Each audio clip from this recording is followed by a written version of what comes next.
glad you could call me back. Okay. Tell me what's going on. How can I help you? Yeah, so what's your position again?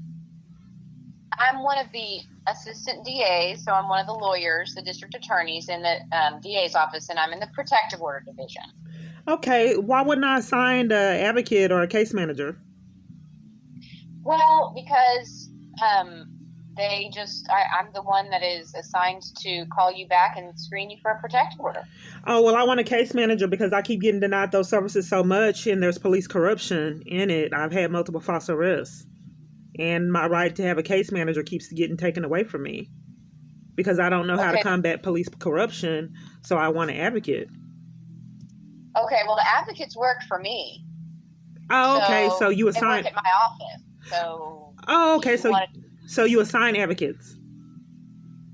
Right, our office assigns advocates, and I mean, they don't directly work for me, but they do work in my office. I'm one of the attorneys that does protective orders, so sometimes when the advocates are real busy, we get assigned to some of these cases so that we can screen people to see if they qualify for protective orders. So okay, I want to qualify. You'll end up getting with an advocate, but I got to talk to you first. Okay, well, I wanted to have a paper trail.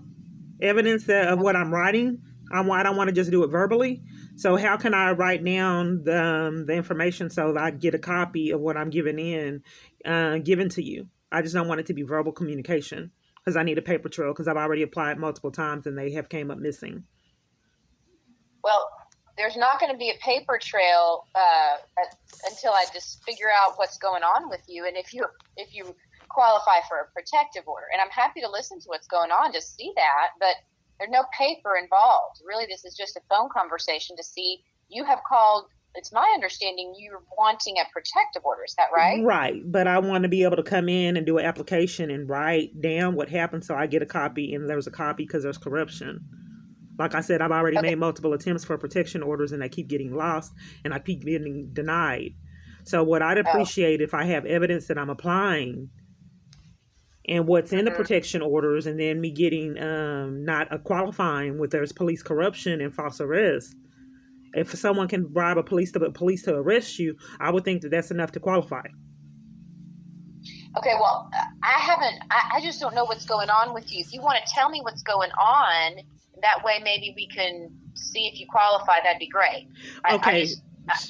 Okay, so you're saying that there's no possible way I can do it in writing, period. Or like do it where I come in and do an application and write it down. I can't do that, period. That's not possible. What's happened is I'm the one that is assigned to call you to see if you qualify for a protective order.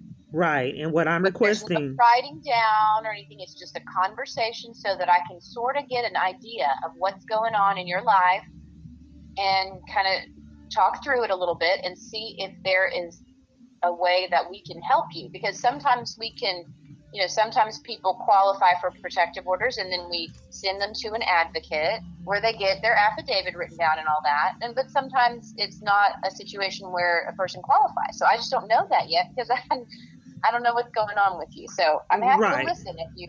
Yeah, and out of corruption, I don't qualify and there's multiple false arrests. So once again, I'd like to get this question answered. Is there any way possible, period, on this planet that I can write down my situation? That way I have a copy that I can come in, do an application and have a paper trail and evidence of what I'm reporting. Is there any way on this planet to do that?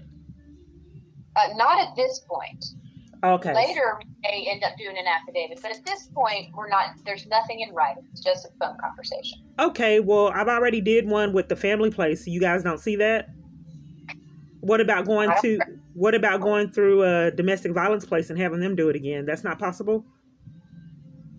I don't work for the family place or any of those shelters, ma'am. I work for the DA's office. Okay. So the one that the family place did is lost? Well, I didn't say that. I have no idea what you're talking about. Oh, okay. So do you see any other requests for protection orders? I already did multiple. I haven't heard anything about your protective order, ma'am. Are you experiencing some family violence? What's going on? I mean, I'm not connected to the family place. I'm just an employee of the district attorney's office trying to figure out if we can help you or not. Okay, so I don't know anything about what you have applied for in other places. Okay. So, Okay, well, I believe this man, Jason Gardner of Vivid Images Baton Rouge, has set up multiple false arrests and bribed the 255th District Court to take my child custody rights away. okay. And I believe that he's railroading me because I don't understand why police would lie on me when he was upset with me and I ended our online relationship and went to a domestic violence place, came right back, and there was chaos waiting for me when I came back, and including a false arrest. Okay. So Jason Gardner, is that someone you were in a relationship with? I had an online relationship with him, yes. Okay. Do you know his date of birth? I believe it's May 19th, 1980. Okay. Have you ever met him in person? Yes. Okay. And so what is the thing that you're the most worried about here? What's happened recently that would make you call us and be concerned? Because he set up people to harass me. He has, I believe that a lot of people have been violating my civil rights. And my, like when I have the false arrest, they don't let me go to court. My child custody rights are being hindered out of corruption. And I still don't have access to my daughter now. I have, from the false arrest, I'm living in a shared living environment. It's hard for me to what did Mr. Gardner do to set you up? He had the police lie and say I evaded arrest and assaulted an officer. And then I lost the place that I was living at then and everything that I had. Okay. That was April 28th, 2018. Okay. What's the most recent thing that's happened? The most recent thing is like when I am trying to get services, I believe I'm railroaded now. Okay. Has anybody threatened you, threatened your life? Yes. He has a friend that calls all the time. She claims she's his friend and she threatens to fight me all the time. I have it recorded. She says that they're in a relationship together. Okay. Do you have it's not him that's making the threats, it's someone else? Yes, it's his. She says that they're in a relationship. He has people do it for him. He don't do it himself. Okay. He's never done anything like that. He always has other people do his dirty work for him.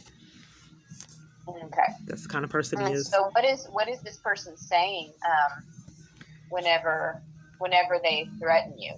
She says she's going to come fight me multiple different times. She says that she doesn't want me and degrades me. But what I'm more concentrating on... You said you have a recording of her saying she's going to come fight you? Yes. Okay. Can you email that to me? I can try. It's on a YouTube channel. Okay. Hang on. And I'm recording this, by the way. I record my phone calls. Well, that's fine. Okay. Doesn't bother me.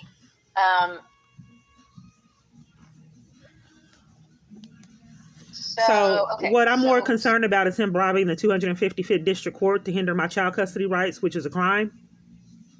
Okay. And I still don't have access. I'm under supervised visits.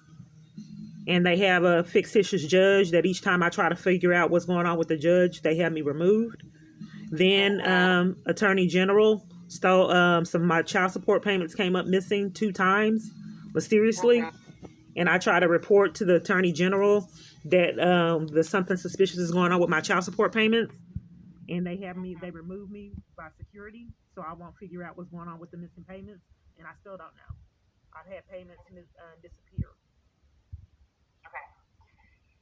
So,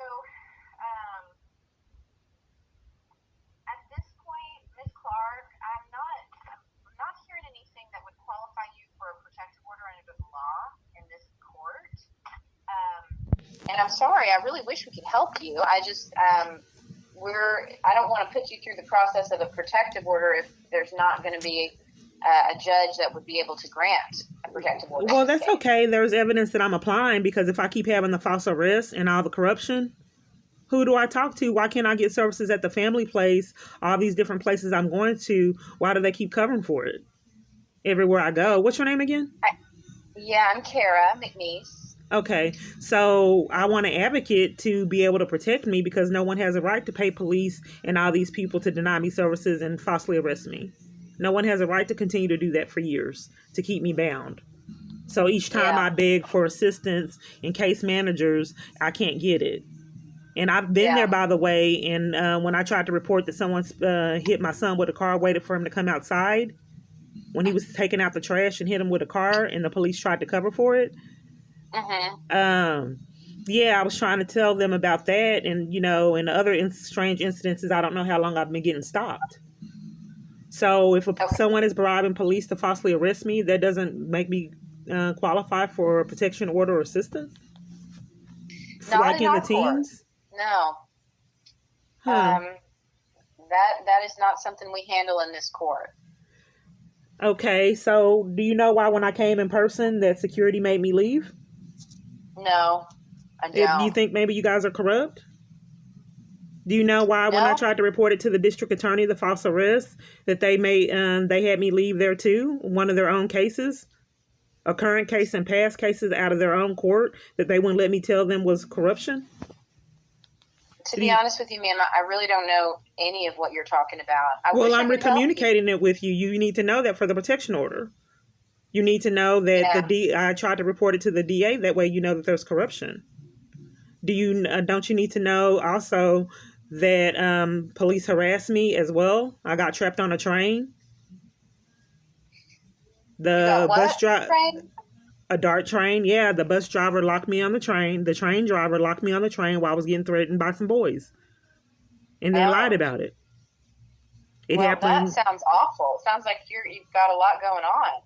Right, that happened July 4th, 2019, 4:08 a.m. on the Buckner train going, and their sound right on the DART trains. I reported it to the police. They covered for it. Because why would a train driver lock me on the train while I'm getting threatened? And I had to hit the emergency exit. It didn't open. For three different times that it was supposed to open, it didn't open. The door didn't open, so I was trapped on the train getting threatened. And he let the boys off. I'm so sorry to hear that. Well, here's the thing. I want an advocate. I'm just going to have to be real direct with you. I need to continue working on the docket that I have here. What I'm telling you is you don't qualify for a protective order. Right, I haven't before, and I think that there's corruption behind it, why I can't get protected. But, I mean, if there's advocates, why would they want me to speak with an attorney before an advocate? Like, I just left CPS, and CPS will not give me a caseworker. You won't. Yeah. So why is it so difficult for me to get caseworkers, ma'am? And social workers, why do people bypass that? So I can't get protected. Why does CPS bypass the social worker? And then why are you bypassing the protocol and procedure to give me a caseworker? Why did you bypass it too? And why, when I came in person?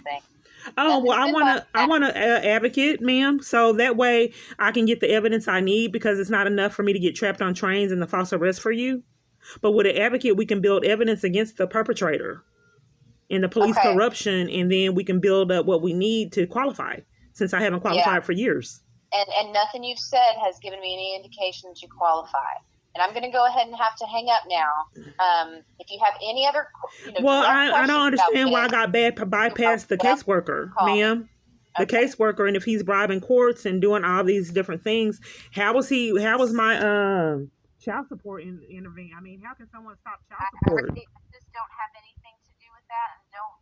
You're the district attorney for protection orders, and you don't have anything to do with it? Sorry, ma'am. I'm going to have to go. Thank you. Why do people have to keep going, and where's the caseworker?